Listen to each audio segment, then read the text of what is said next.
Croma es el resultado de la reunión de artistas que se aprecian, que se admiran, que tenían ganas de jugar otra vez con el género de superhéroes como una vez lo habíamos hecho en Totem, y bueno, y permitirnos este experimento, ¿no? Es muy grato, creo que para todos nosotros, lo estamos disfrutando mucho. Bueno, está Pato Oliver con el regreso de Los Potenciales, el volumen 2 de Los Potenciales, haciendo algo nuevo, estilísticamente hablando, ¿no? Gráficamente hablando, una cosa muy notable, usando otra vez la formidable paleta de colores que tiene, pero esta vez reforzada por un trabajo de línea que llama mucho la atención. Está la querida Femimutancia, con Didre, Serpiente. Jules ha descubierto a los superhéroes hace poco y está fascinada. Así que también está muy motivada con todo esto. Otra vez, haciendo un trabajo con el color y con la línea que a mí me maravilla, ¿no? O sea, el trabajo de Jules en estos últimos años no ha hecho más que crecer. Y yo he sido muy afortunado de seguirla paso a paso en todo lo que ha estado haciendo. Está también Pedro Mancini, con Fractal E. Y yo por mi parte lo celebro mucho porque la onda surrealista del trabajo de Pedro se presta mucho para los superhéroes. Es más, él había hecho hace mucho tiempo, a mí me había encantado un dibujo de la Doom Patrol, decía, iba justo ese tipo de enfoque para su trabajo. Y lo bueno es que a su trabajo de blanco y negro, detallado y con esas tramas espectaculares, le ha sumado el color, ¿no? Queda una cosa también muy llamativa. Y después, por último, está Ignacio Minabarri, que para nosotros es una alegría que se haya sumado, porque bueno, Ignacio es un artista de la hostia. Ya lo hemos celebrado en un montón de obras. Y lo bueno está que retoma a Noelia, lo del País de los Cosos, en una aventura. Y él me decía, el otro día estuvimos en una presentación, que se dio cuenta que Noelia le permite diferentes enfoques y diferentes acercamientos, también el del superheroico, ese tipo de personajes con el cual podés contar casi cualquier tipo de historia. Y es lo que Ignacio ha hecho en este retorno de Noelia. Y después, bueno, estoy yo con Paradox. Ese sería lo que sería el nuevo volumen de Paradox, el primer Paradox para Croma, y ya son varias aventuras. O sea, eventualmente, si esto llega a salir en papel, sería el Paradox 7. Así que falta todavía para eso. Pero bueno,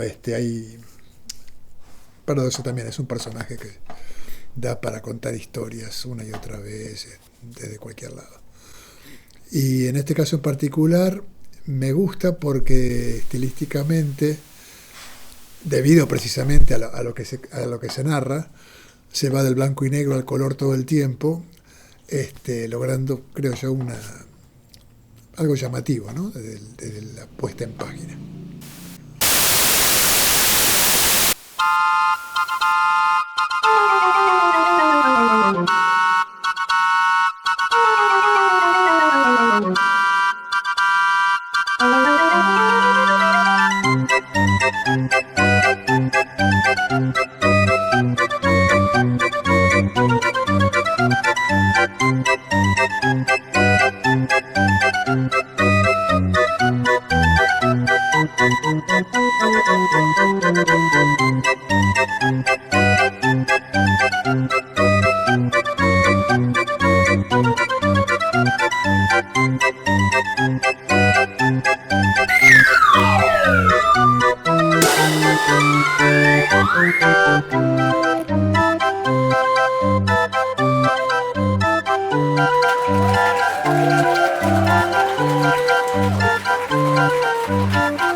gigantes en realidad, la palabra, o sea, etimológicamente viene de giganti, ¿no? Que significa que son esos hombres que tienen un tamaño descomunal y que muchas veces también lo asimilan al carácter, ¿no? O sea, tiene como una fisonomía particular, que es ser irascibles, eh, generar cualquier tipo de destrozos por su propio tamaño y fisonómicamente, eh, cuando uno habla de gigantes tiene como en la cabeza, digamos, la figura de un ser deforme o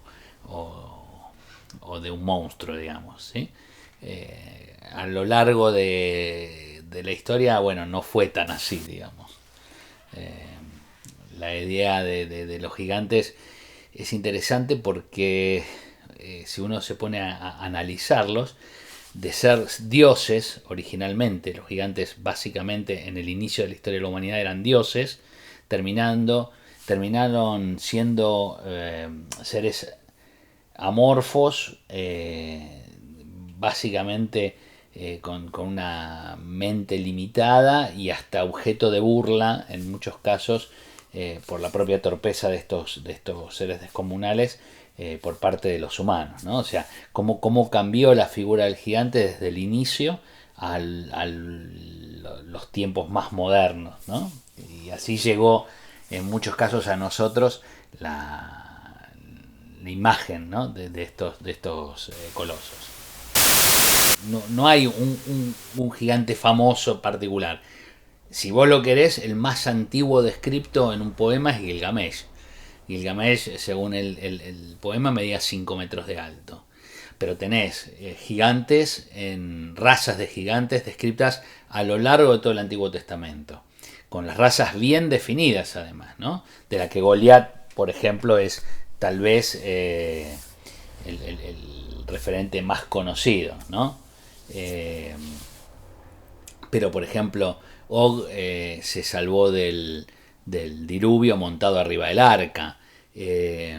Los ángeles caídos, que se supone les enseñaron a los humanos todas las artes, las letras, la alfarería, que fueron por esta razón que realmente los echan del cielo, digamos, ¿sí? A los vigilantes, generan también una raza de gigantes al enamorarse de las humanas y tener hijos. Esos gigantes son los que se destruyen supuestamente en el diluvio. Después ya tenés gigantes mitológicos, puntuales, como Magone o Bran en la mitología celta o de Britania. Tenés gigantes prácticamente en todas las historias de todos los pueblos de todo el mundo. O sea, la presencia del gigante y sobre todo en el inicio, sin ir más lejos, los titanes, ¿no? En la mitología griega. Todo lo que fue en el inicio de la historia de la humanidad, todos estos gigantes eran portadores de saberes que le fueron pasando a la humanidad, ¿sí? Y eran dioses realmente, que después, como te digo, fueron mutando de acuerdo a otro tipo de cuestiones, como cuando la humanidad fue en teoría evolucionando, estos gigantes fueron involucionando, ¿no? Para decirlo mejor. O sea, fue como un efecto inverso.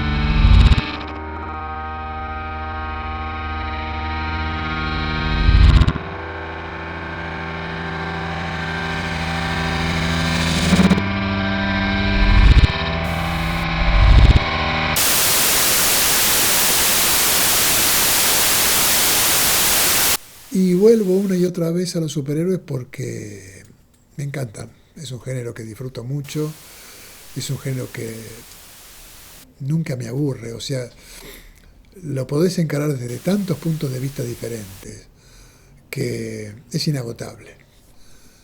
Calculo que fundamentalmente el lado por el que me atrae a mí es lo que tenga que ver con la fantasía, con la posibilidad de dejar volar tu imaginación para el lado que quieras, los colores, que para mí son un ingrediente fundamental de los superhéroes, ¿no? Y en mi caso es un juego, o sea, para mí los superhéroes son, a la hora de ponerme a ser superhéroes, es jugar con el género. Me sale naturalmente así. No creo que podría ser una historia grim and gritty, que concebida por mí no me saldría. Si bien puedo llegar a admirar alguna historia grim and gritty cuando está bien escrita por otros, no es algo que a mí me interese desarrollar. Creo que el superhéroe no es que simboliza la posibilidad o la potencialidad de un mundo mejor, pero sí desde el momento que es un disparador a la imaginación y al entretenimiento en el sentido más noble de la palabra entretenimiento, vale la pena. Ya con que consiga esas dos cosas, digamos que algún pibe o algún lector, yo tengo mucho presente el lector pibe, el lector juvenil, hasta niño te diría, que a un niño, como me pasó a mí en su momento, le dispare la cabeza, le traiga regocijo, lo divierta, lo entretenga y lo maraville, es suficiente.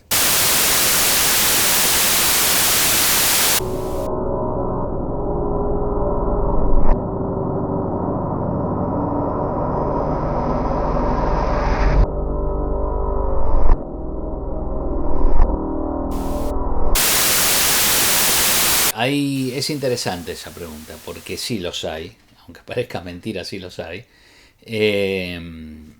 Algunas son las construcciones megalíticas. Muchos científicos avalan que esos fueron los primeros, las primeras manifestaciones de los humanos, digamos, primitivos, pero realmente si alguno ha estado frente a alguna de estas construcciones, tanto de los menhires, o de los dólmenes, o de los Crowlech, como Stonehenge, o que ahí se ve claramente, es de tal magnitud esa construcción que difícilmente uno pueda creer que, lo mismo que en Tiwanaku, por ejemplo, creer que esto lo hicieron los hombres de esa manera tan sencilla como lo quieren plantear. De hecho, Tiwanaku es interesante porque cuando llegan los incas al lugar ya estaba construido. O sea, nunca supieron muy bien quién fue el que lo realizó, ¿no?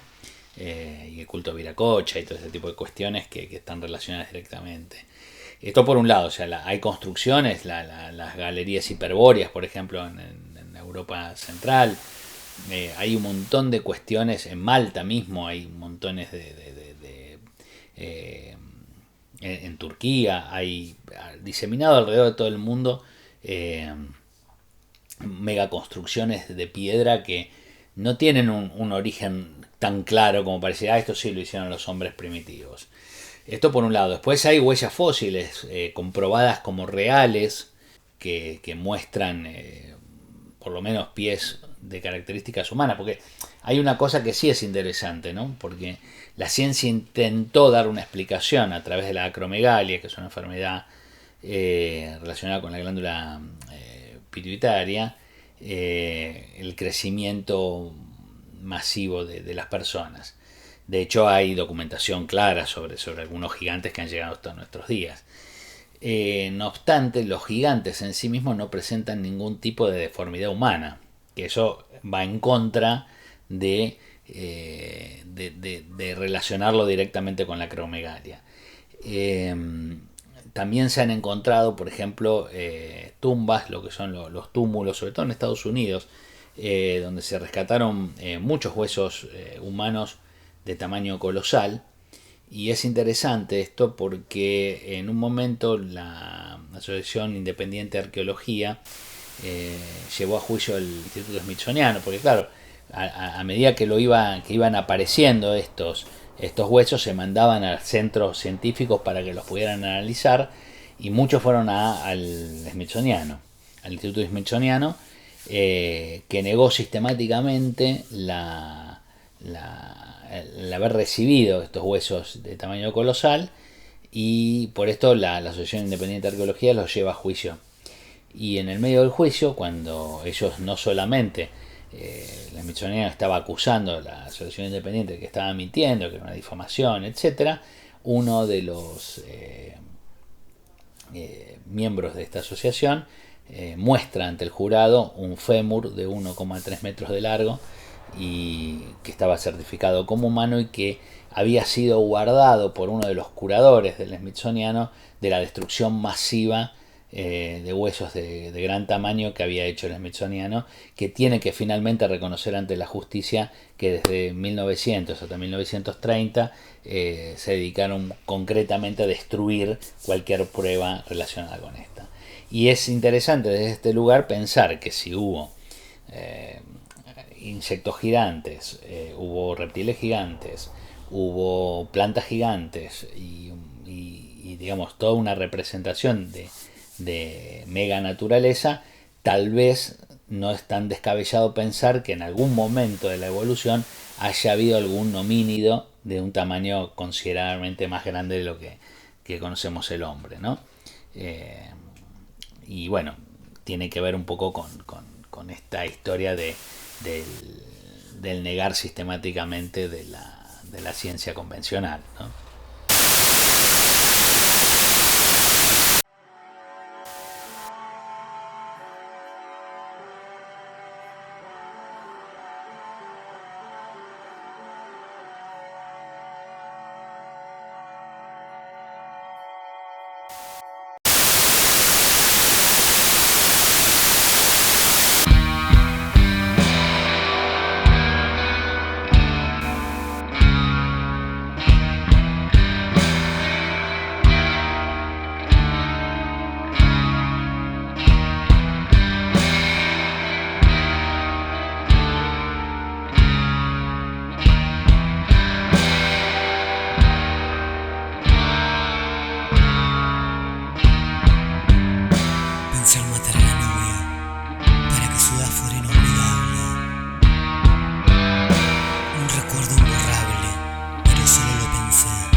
Son